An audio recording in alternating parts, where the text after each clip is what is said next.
This program is presented by University of California Television. Like what you learn? Visit our website or follow us on Facebook and Twitter to keep up with the latest UCTV programs.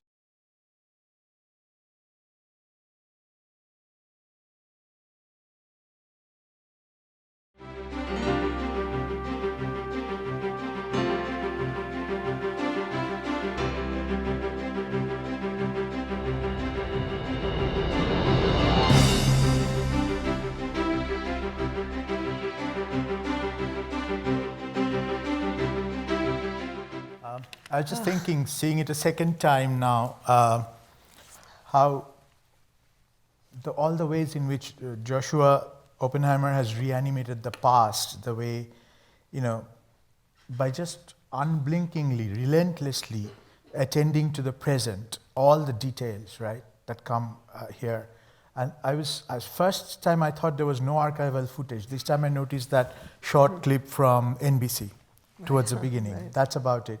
But without really any talking heads in the usual sense, where people draw on experts like historians or political theorists to talk about what really happened, to reflect on that.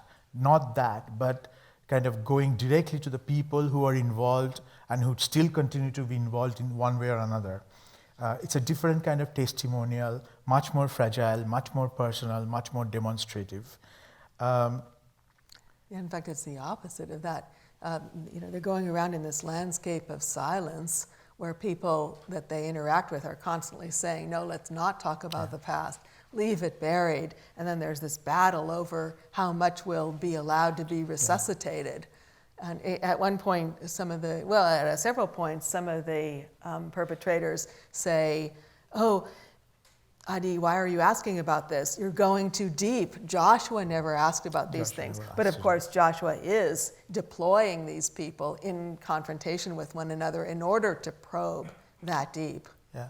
So some folks have written about this film as, and also Act of Killing, as not being so much in the, as being more in the observational mode where the documentary filmmaker kind of steps back and lets things happen. So clearly that's not the case. That doesn't seem to be the case for us at all, in that he's really deploying. There are all these techniques for making the past live again, even though, of course, people who are the perpetrators or the legislators or in government are capitalizing on the past. So in that sense, it's not at all gone. But there are all these techniques to resurrect it. So through those confrontations, that's one of the obvious ways, and I'm really struck by the way that when Adi is talking with someone, and going back to that member of the legislature again, who threatens him, who says, well, if you bring these things up, it will happen again. You can see that in that very behavior, the type of behavior that made those things happen in the past. So Linda Williams actually talks about this in Postmodern Documentary, and I see it as kind of a transferential scene, the replaying of these complexes of the past in the present. So it's not just what they say in the present, it's that their behavior is the behavior that they enacted in the past during the perpetration of these. So one of the other ways it comes back, Josh's own involvement is in the terms of the reenactments. And strictly speaking, it seems like only the truck scenes are the reenactments. Yeah, it ends with the truck, right? And that's not necessarily a proper reenactment after all, because we don't know what that truck really connotes. Sure, it could be just merchandise. There it is. But it could just be just could be a late night delivery or something. But you assume that it's the truck in which they were, taken to their deaths. But so that does seem like a form of reenactment different from the other types of reenactment, which are those demonstrations. And which is much more central to Act of Killing, the previous film. I think that's the... But in the previous film, there are these reenactments with the perpetrators playing both the killers and the victims. Have people seen the Act of Killing? Okay, so some people. So Janet, I wanted to ask you to kind of talk a little bit about, you've written so eloquently in Film Quarterly about the recreation of the crime scene. If you would tell us a bit about your thoughts on that. Thanks. Well, I'm really influenced by the work of Greg Siegel, who talks about how, although there have always been killings and always have been deaths, obviously in forms of torture. These have always taken place. It wasn't until the 19th century, with the invention of forensic science, that the crime scene as such was marked. So there was a marking and a measuring and a calculating and an interpreting that brought the crime scene into existence. And so I really think that that's what's happening in this film. You have this landscape where there's been impunity, where there's been silence, where you just have a road or a grassy slope. But then by repeopling that landscape, you're bringing into being, or you're producing, a crime scene. And so I think that that's the work of these films, even though people may have these ethical questions about the film. Yeah. Well, I was also thinking, that there's not really any scene about excavating the mass grave or something like that you see in many other films like this. But it's just the way they keep going back to that one grassy slope leading to the river, and with various people at different points. They're not at that stage. I mean, they've been living next door to one another since the mid-60s, living, neighbor to neighbor, killers and survivors. And so... The other set of images that really struck me in both films are definitely Oppenheimer's inserts, which are sort of the looks of silence here. Yeah. What do you make of all those looks of silence? Well, there's, I can remember the first one here is the bridge. These are all long shots, right, of the bridge at night with the crickets. There's always this orchestra of crickets. And then there's the bird circling in the night sky. Then the river flowing in the daytime, then the river flowing at night under the bridge. Then there's also a long shot of what looks like a couple of tents, and some kids are playing on a stage, and some passing by. So these are the moments which, with those inserts, we get a chance to kind of contemplate on what we are watching. It's a pretty intense film. Right, since we need a break. Yeah, but I think it also is about the way the whole milieu, the landscape, is inhabited by these ghosts. But it is also about, I think, in relation to Ali's silent look. Sometimes he just falls silent as he's talking to the people. And there are these uncomfortable moments when the perpetrators and Ali both sort of fall silent. And those are the moments in which there's some kind of reckoning going on that we are privy to at that point. Right. And not to mention that he just happens to be an optometrist. And so he just happens to be fitting all these perpetrators with their new lenses. And at one point I'm really struck by the fact that the one guy, Enong, I think it is, says, Enong says, oh, well, just give me some reading glasses, as if to say, I don't want to look into the distance. I'll just be here with my books or something. So we could probably talk a bit about the ethical question. And I really want you to talk about it. Well, no, I really want to. I definitely want you to talk about it. Well, I mean, I'm someone who thinks that the film is not unethical, even though there's a situation where he's going to the children of perpetrators and saying, your father did this. You've got to know that your father did this. And some are crying, and some are resisting, and some are apologizing. So you could say that that's a form of re-traumatization or traumatization. And then what with Adi and deploying him like that, he's being traumatized in a second generation context. He wasn't even born at the time of these events, but now he's being traumatized. So people have been critical of the film for that reason, as if to say, well, why bring it up when it's causing a problem for all these people who might be able to just get along?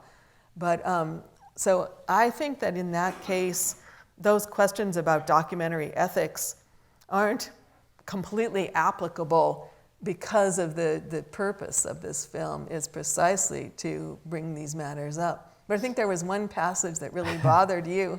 Yeah, well, the ethics question is always interesting, because it always has to be kind of, I think, approached in terms of what situation is the question arising in. Right. There cannot be any predetermined ethics per se of documentary, right? But yeah, that's what we think. Others would not agree with that, but we agree. Not necessarily, and we can talk more about this. But the one scene that really bugged me a lot was towards the end, when the father is desperately trying to figure it out and he can't really see.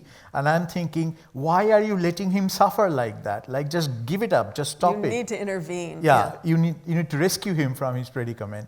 But well, maybe not to tell. Not to because tell. Joshua had something to say about that. So you probably know that we taped an interview with him yesterday because he couldn't be here today.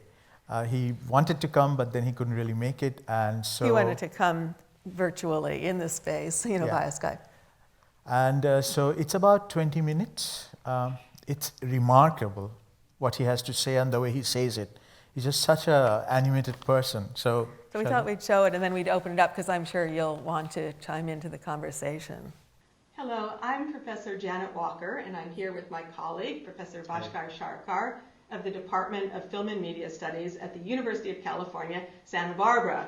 And we are very happy to be here talking long distance with award-winning filmmaker Joshua Oppenheimer, whose previous documentary, The Act of Killing, about the Indonesian killings of 1965 and 1966, has been shown all around the world in dozens of countries, has received scores of awards, and also an Oscar nomination for Best Documentary.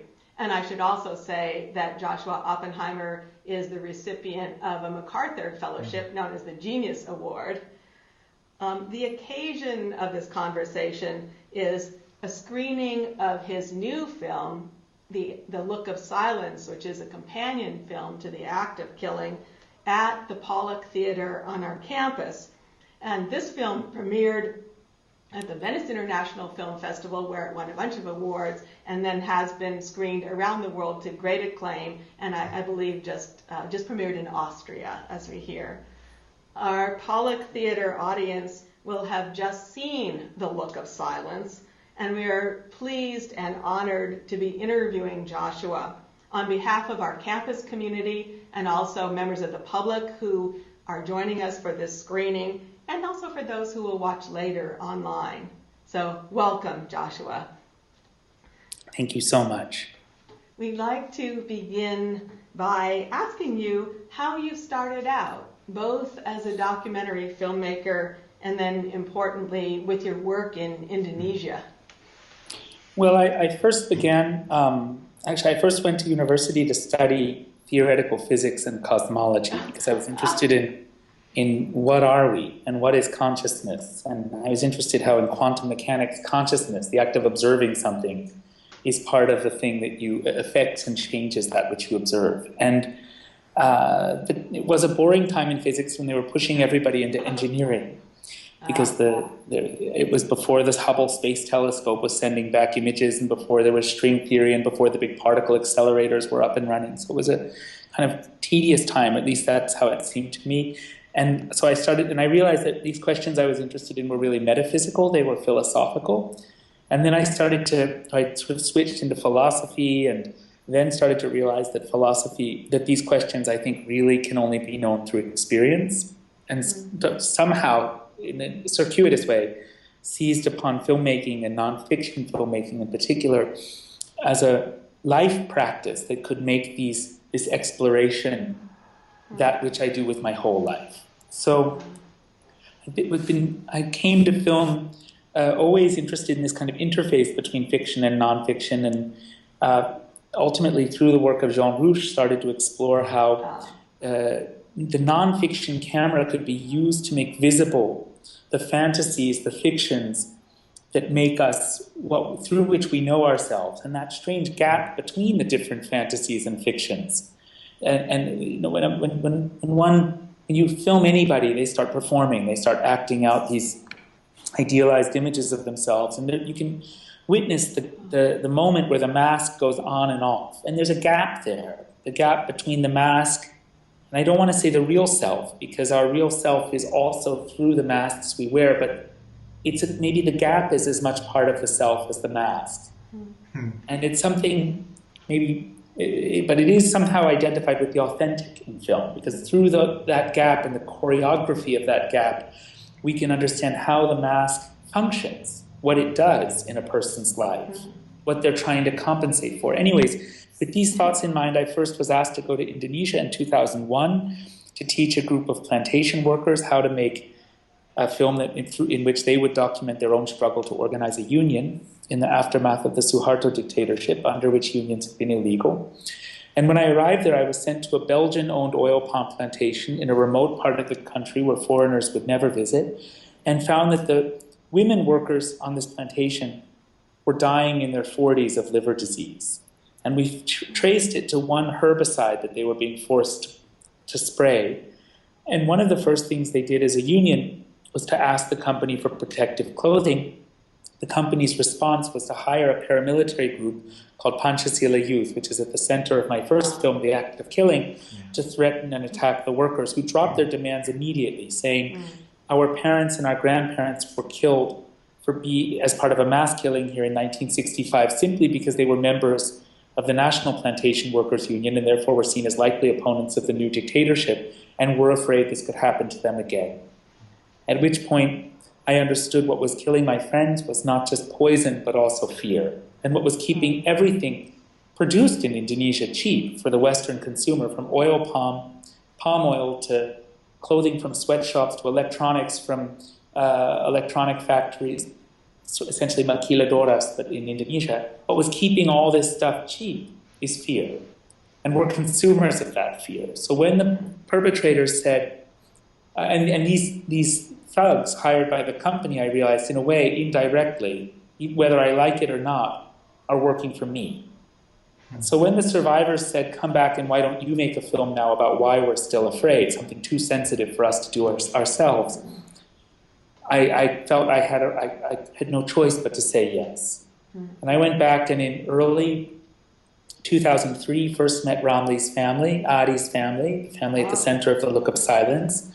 And then they started gathering survivors to tell me their stories. After 3 weeks, the army threatened them not to participate in the film.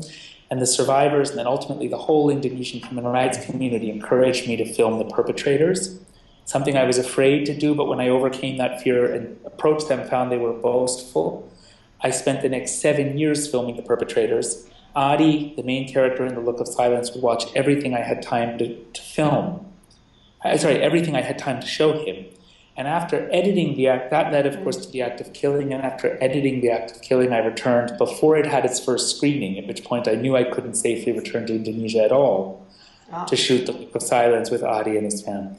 Oh. So, Joshua, I was wondering also, how exactly did you find Adi? What was it that brought you to him? So when I returned to Indonesia in 2003, after the plantation workers had come back, it was January 2003, the survivors immediately introduced me to Adi's parents, because Ramli, Adi's brother who was killed, had become like a synonym for the genocide on that plantation, but for maybe a 20-mile radius, because in that region, tens of thousands of people had been taken to rivers like Snake River, the river you see in the Look of Silence, and killed, their bodies thrown into the rivers, allowed to drift out to sea, and their families never told what happened. So the families couldn't grieve, couldn't work through their grief, they couldn't mourn. This is why disappearance is such a terrible crime. You can't admit that your loved ones have died. Even 40 years on, they were saying they haven't come home yet, because they didn't have confirmation that they died. They would cling to the never quite vanishing hope that they might one day come back. And after Adi, what they could talk about was Ramli, because Ramli's murder was the one murder in the region that had witnesses. There was a grave. It's the grave you see Rohani and Adi visit. With the white stones, we were wondering, is his body buried there? Ramli's buried there.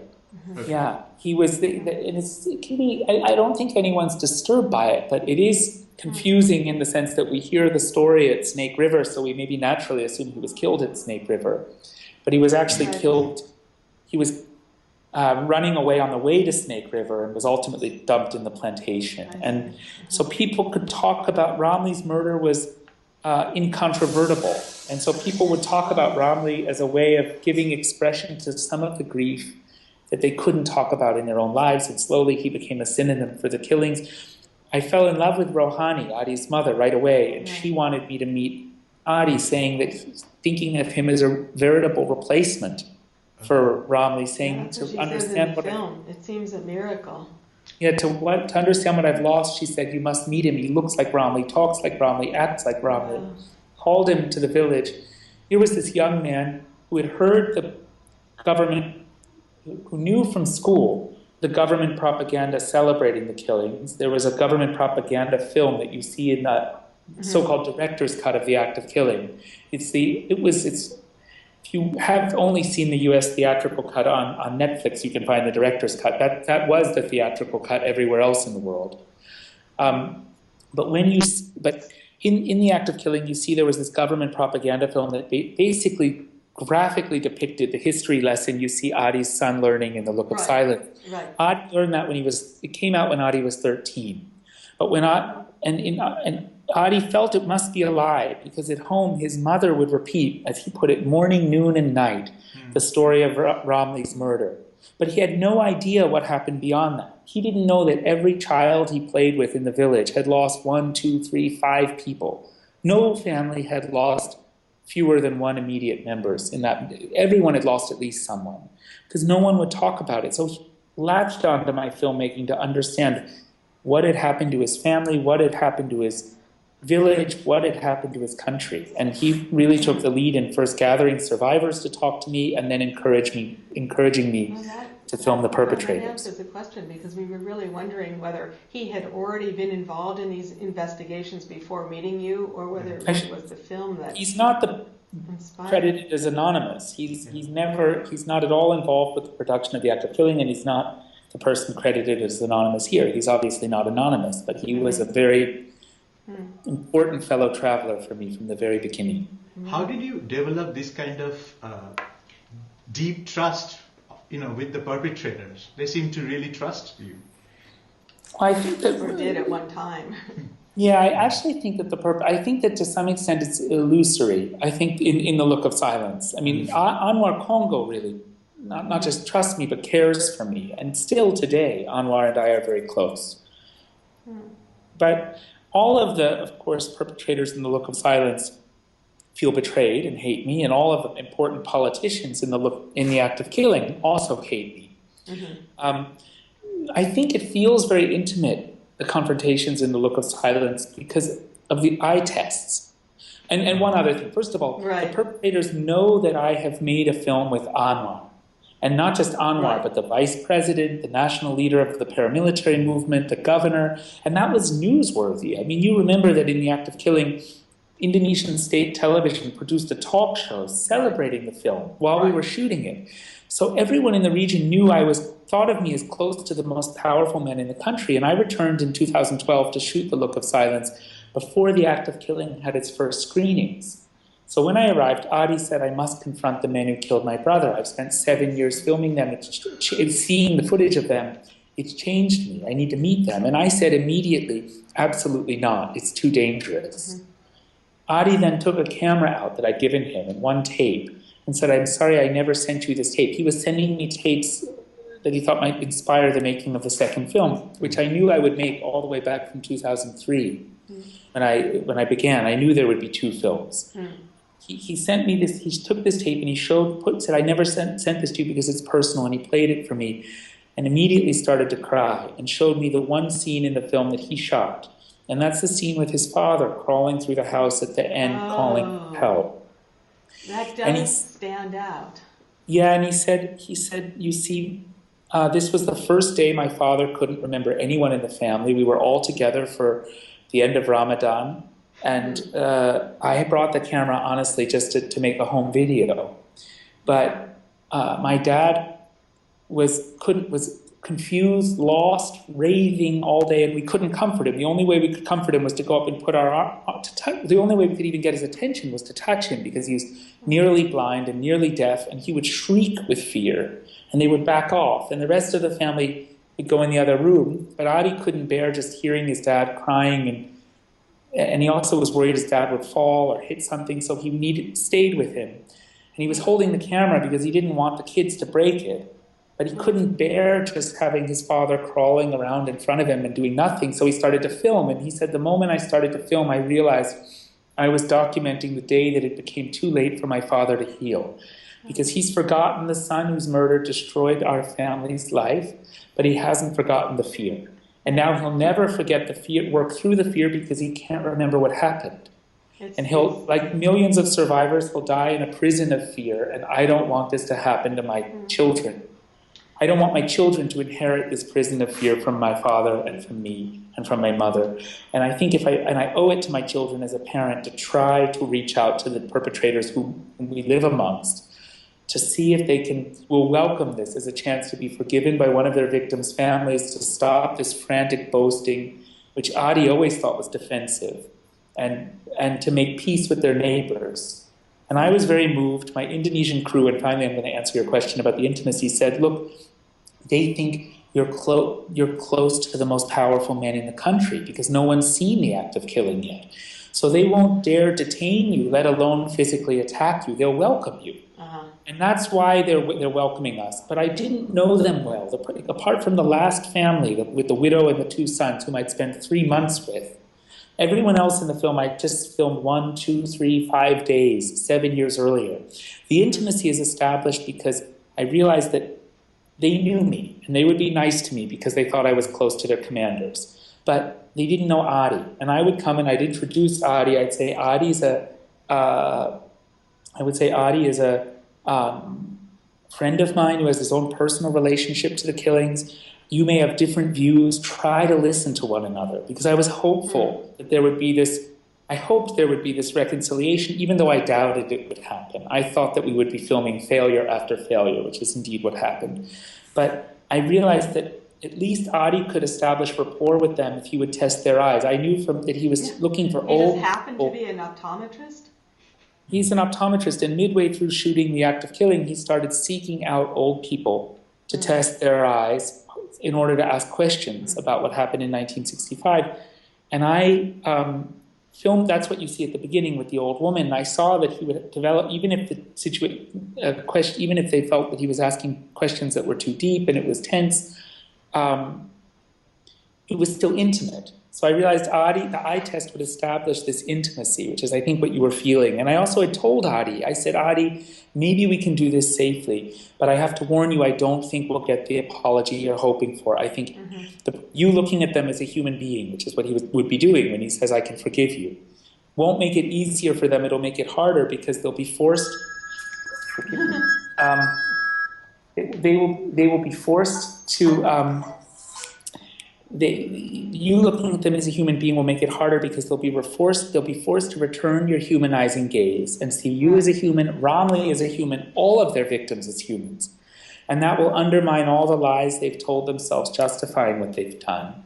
So I said, and they'll panic, I said, and I think that they will panic, they'll get angry, but I said, if I can film why these confrontations fail, why you don't get the reconciliation, with intimacy and precision, I can make visible previously invisible abyss of fear and guilt that's dividing everybody, and therefore make everyone who sees the film somehow support truth, justice, and reconciliation. And I knew the eye test would be a way of establishing that intimacy that would allow me to film that reactions with intimacy. Astonishing.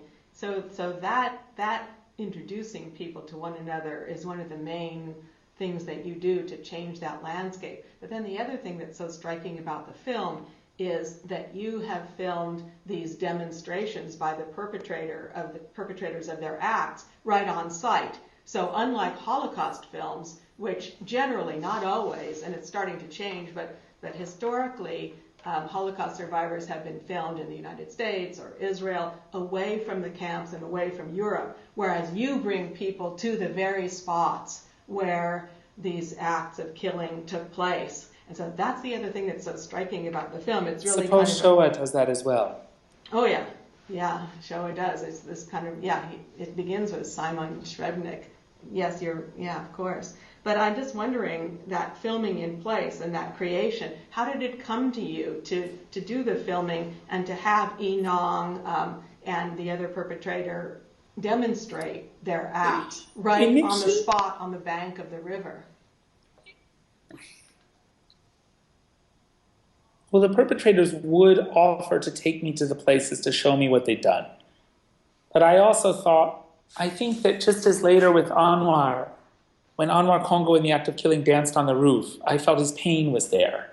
And he couldn't acknowledge it. He said, I would go crazy if I think about this too much. So I go out drinking, taking drugs, dancing. Look, I'll show you when he starts to dance as though to dispel his pain.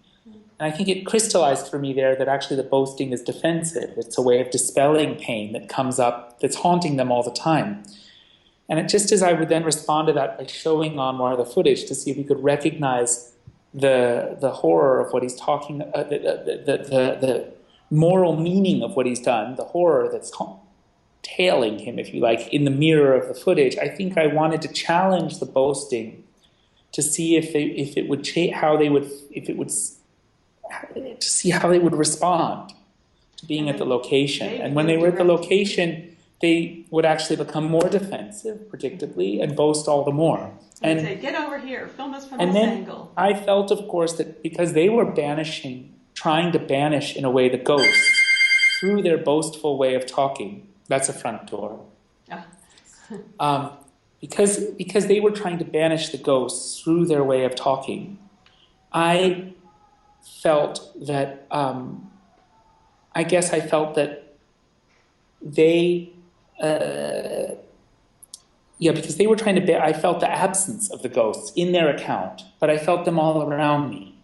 So I tried to then film the landscapes. And it's a very important passage where Amir Hassan and Inong go down to the river, and Adi watches, and then it cuts to Kamat going down to the river with Adi, and they're whispering. Kamat's whispering. He's talking to the ghosts. Mm-hmm. And then it cuts to the river, and for me, that's as close as any shot I've ever made of a dead body, the water passing. And one of the ways I handled the landscape, I made this film after editing the act of killing, and the director's cut of the act of killing is punctuated. The shorter versions are not, but the director's cut's punctuated by these abrupt cuts to silence, these haunted silences. Right. And I wanted to bring you as a viewer in this film into any one of those haunted silences and make you feel what is it like to live there in this haunted space. So the landscapes in both films, in the director's cut of the act of killing and in the Look of Silence, are shot at the same time, by and large. It's the one part of the production that overlapped. And I took out all of the sound, all the natural sounds that would just make it feel like an everyday place, and replaced them with this chorus of crickets. There's in fact 16 tracks of 16 tracks of crickets. Yeah, there's solo crickets that trill, blah, blah, blah, blah, blah, blah, blah. And when you're intimate with Adi's mother or father, that's usually all you hear. And there's a symphony of crickets over these landscapes. And for me, this is the ghost. These are the ghosts. This is the ghosts that are inevitably abroad when the dead are unburied and even unmourned. Not unmissed, but unmourned, because people are not allowed to work through their grief. And they are not allowed to do the work of mourning. And so four times in the film, out of this bath of crickets, we find, and indeed the first time we meet anyone in Adi's family, when we come to Ramli's mother, Adi's mother, through her voice. The first time we find her, it's through her voice, and she's talking to one of those ghosts, Ramli. Yes. Yeah. Mm-hmm. And that the sense that we're meeting a family that's living amongst ghosts and is in dialogue with ghosts, that's something that I think, maybe because the Holocaust was universally acknowledged as wrong, it's something that landsmen maybe never felt the need to do in Shoah, because the dead were acknowledged, and they were mourned. Right. So Joshua, one of the questions I had for you was, the crime scenes that you are reconstructing in these two films, they're part of a larger geopolitics of violence. And there's a great moment in one of the perpetrators turns on you and says, we deserve a trip to America because we did it for America. To what extent was that sense of culpability in your thoughts as you made these films? And what kind of decisions were you making about how explicit you were going to go with that or keep it kind of more implicit? It was very much in my thoughts and in my mind the whole time.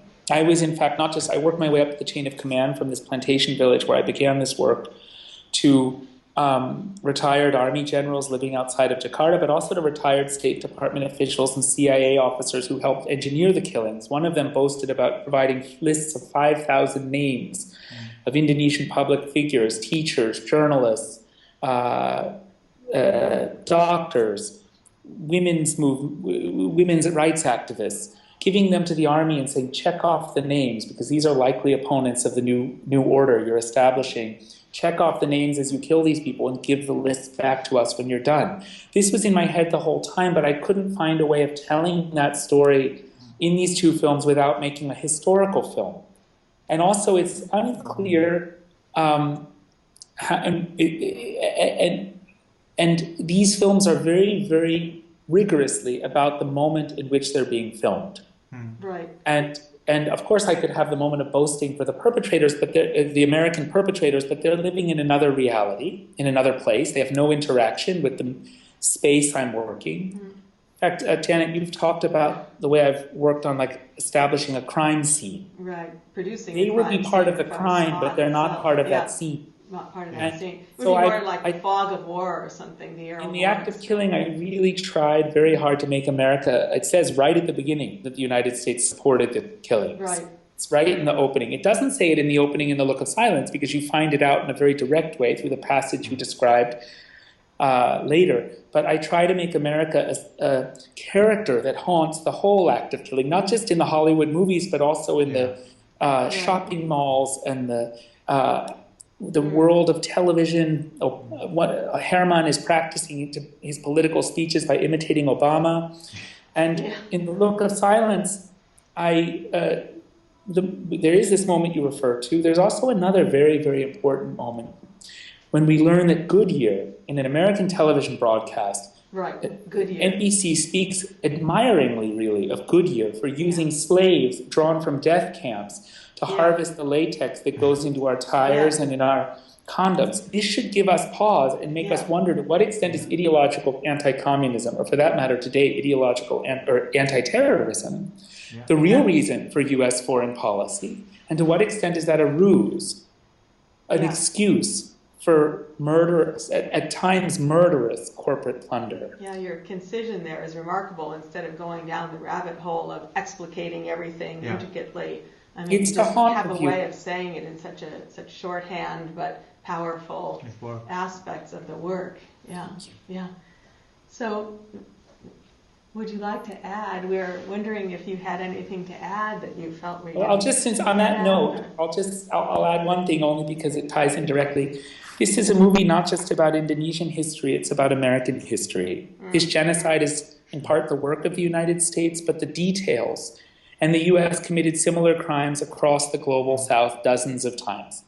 And the details of American involvement in the genocide remain secret. And we need to break our silence at home. Our rhetoric about human rights abuse will be seen correctly as a hypocritical ruse for advancing American strategic and commercial interests until we find the courage to acknowledge our own human rights abuse. And there's a resolution in the U.S. Senate now.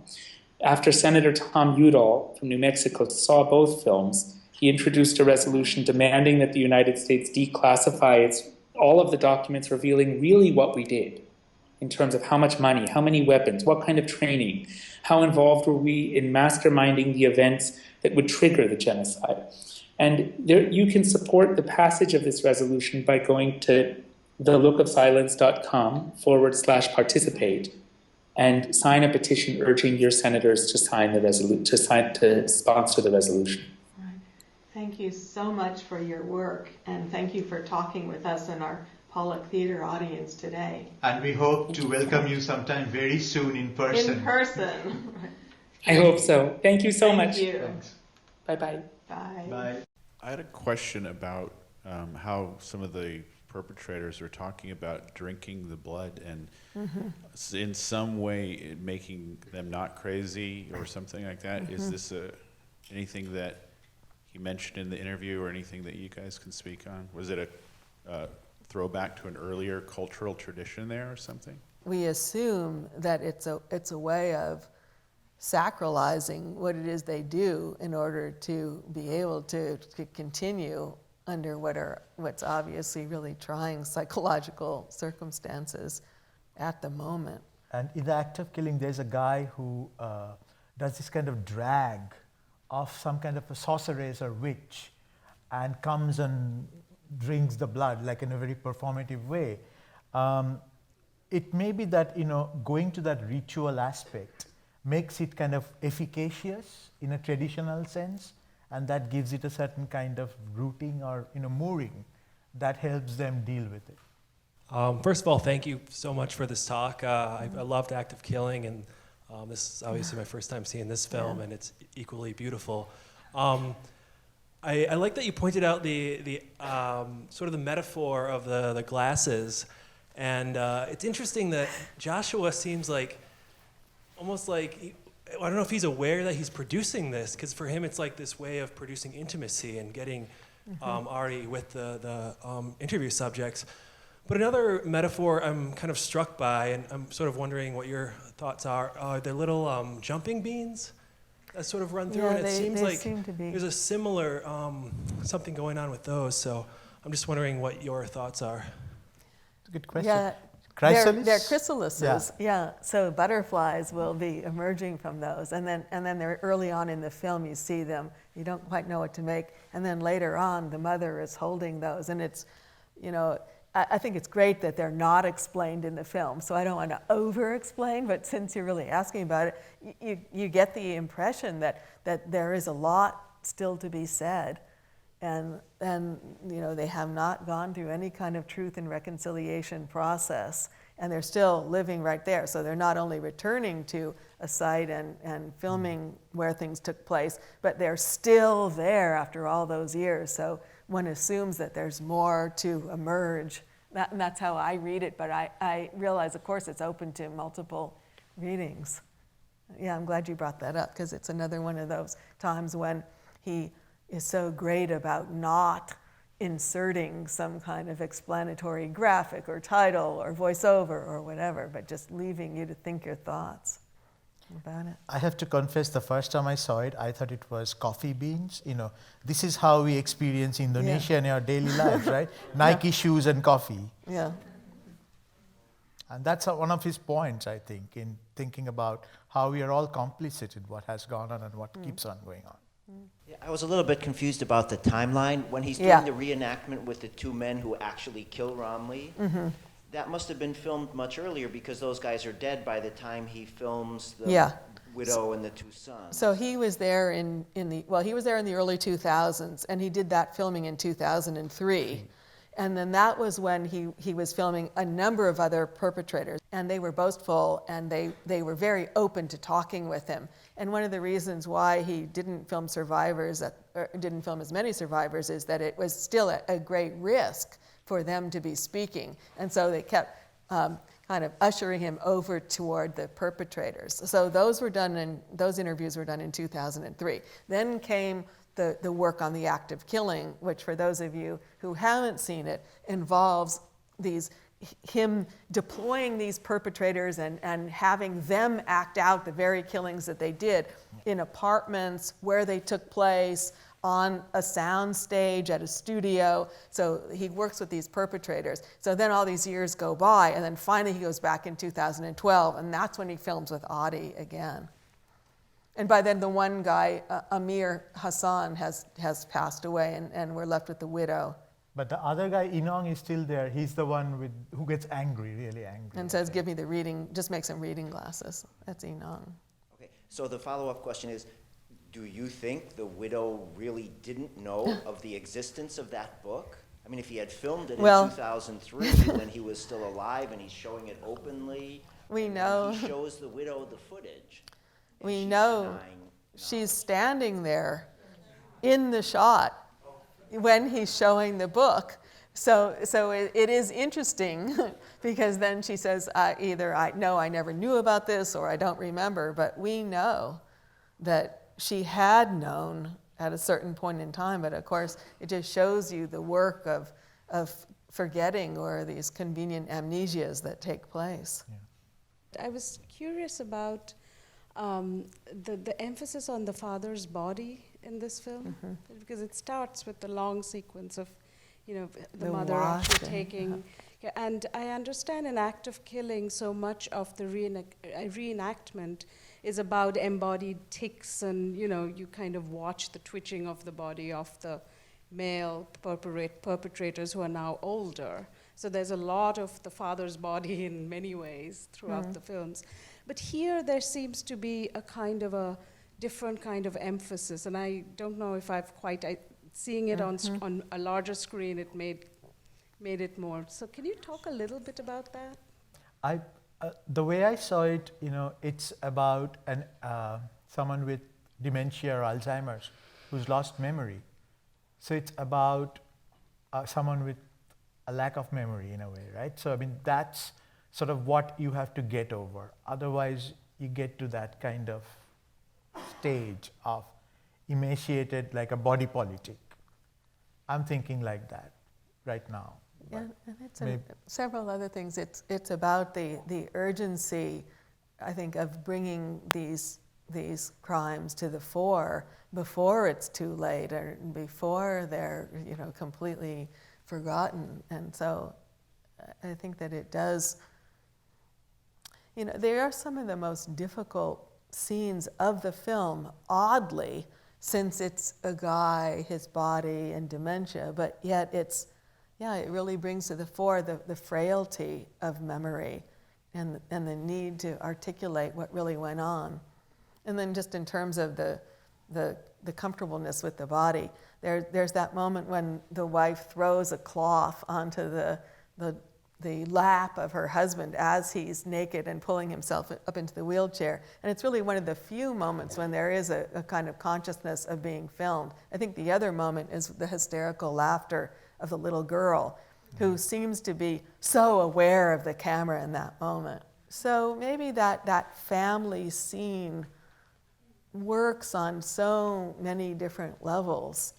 It is the primal family scene of the film, even though there's a missing brother, as is often the case in these, and to atrocious get events. a bit more literal even, I'm thinking maybe the stress of what she has lived with is partly responsible for the Alzheimer's, because these kind of degenerative diseases are often related back to stress. The mother says, "I would have gone crazy had I not had you, Adi. Yeah.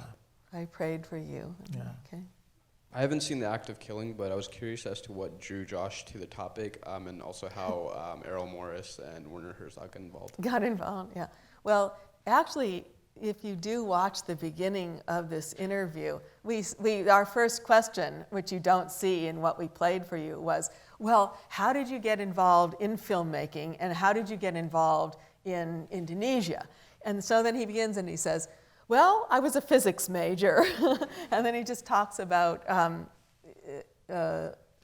It's remarkable. It'll give you a lot of hope. You don't need to have a clear plan to succeed in life. But he talks about ghosts and masks and wanting to turn things around from different perspectives. So he does talk a little bit about that, and I'm not exactly sure. So in sure 2001, I think he did study film in Harvard as an undergraduate. And then in 2001, he ends up in Indonesia on the plantation working with union leaders, making media that are trying to resist this kind of very repressive government structure that's there in Indonesia. And from that, he realized that all this has gone on, and he gets into this slowly. And what we can say to the other part of your question, and these are very tough questions you're all asking, is that the act of killing is so deeply influenced by Errol Morris, with the whole idea that if you reenact something, you can somehow get to a kind of truth that is more difficult to get to if all you're doing is cinema verite or observational cinema, letting things unfold. But if you manipulate and if you deploy, then perhaps paradoxically you get to it. So it has all these song and dance numbers and all these flourishes, as well as the scenes of torture and killing. So yeah, I'm not exactly sure how they became involved, but I see the influence is pretty clear. So Joshua brings up how a lot of the American sort of response to the film, especially with the I believe it was the Senate or House of Representatives resolution, but never really touched upon any sort of conclusion in Indonesia itself. He brought up how Indonesia celebrated the film, had the interview and everything during the process of making it, but never went to kind of the conclusion. All he really says is that, yeah, they all hate me and I'm never allowed in the country, which is obvious from the response of everything. But in Indonesia, has there ever been any sort of showing, anything of that sort, any sort of response to the film itself? It's unfolding as, I don't know if it's unfolding. So when he made the act of killing, these perpetrators were still being celebrated, and there's a scene in the act of killing where they go on this talk show and boast about their acts in that context. And also in the act of killing, the other perpetrator, whose name happens also to be Adi, but the other perpetrator besides Anwar Congo in the act of killing says, oh, well, the statute of limitations is up and there's not going to be any more problem. But actually there are a lot of international criminal court proceedings that could still transpire. So it's definitely still unfolding. It's really the beginning of a long process. Yeah. But I was also noticing, I read somewhere online that Anwar Congo is thinking of suing him, whereas in our interview he says clearly that I am very close to him even today. He really has so much love for me, and he kind of started to choke up, if you noticed. So it's kind of very really interesting. Cares about me. Yeah. Yeah, suing and caring about are clearly not mutually exclusive. One may be a public thing, one may be a private thing. Well, also, going to that question again, one always asks, well, does a documentary film make any difference whatsoever in the world? I go to it, I see it, it exposes some kinds of social problems, and then I just go back under my cabbage. Well, this film is going to make a difference. These two films already are making a difference in the world. So we shall see. We're in the middle of the story in a way. Yeah, so the interview was really fantastic and interesting in a lot of ways. And I was curious to hear Joshua talk about this difference between what it would be for him to make a historical documentary versus a documentary based within this moment. And because both of you co-edited the volume, Documentary Archives of Suffering. This will be for you, Bhaskar. In terms of what are the kind of archival potentials of this kind of documentary that is very much using reenactment in certain ways and very strategically pulling from different proper archives, but also deploying different ranges of media. So in that moment when he's showing the clip on his laptop to the two sons, it kind of reminded me of, the video making strategies of activists in the 70s, doing instant replay with the communities that they would film and have them immediately respond to what had been videoed. Yet at the same time, I'm aware that these kind of media forms are also very precarious and oftentimes don't make the director's cut or the extended cut or all of these kind of different ways that these clips or the exchanges between Adi and Joshua seem so central to the message of the film.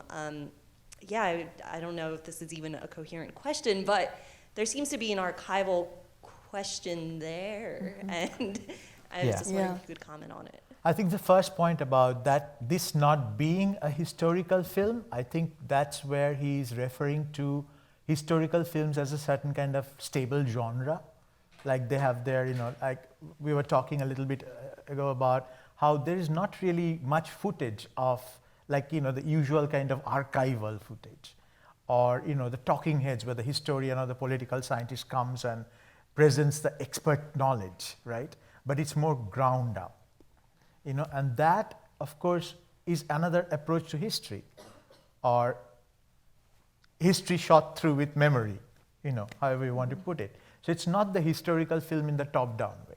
I think that's what he means. That's why he didn't kind of want to get to that in a kind of klutzy way, like American responsibility, right? Although it's completely framing both the films, obviously. And there's enough that he is able to put in there for me to ask the question, about the archive. Yeah, about the archive.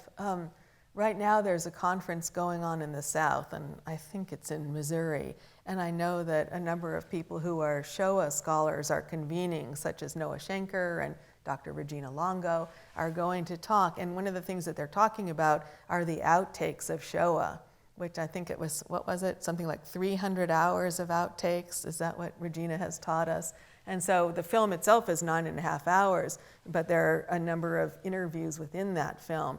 And for example, the guy who was part of the Polish underground, Jan Karski, is that right, Harold? And so now scholars are sort of saying, how was the film shaped from these other 10 hours of film that were shot with any particular interview subject? And so, historically, this will be that is part of the archive already. It's being preserved. It's even being made available online, I believe. So if in fact it's the case that, well, we know it's the case that there is always other footage, this could be part of an archive too that would be available in the future for scholars.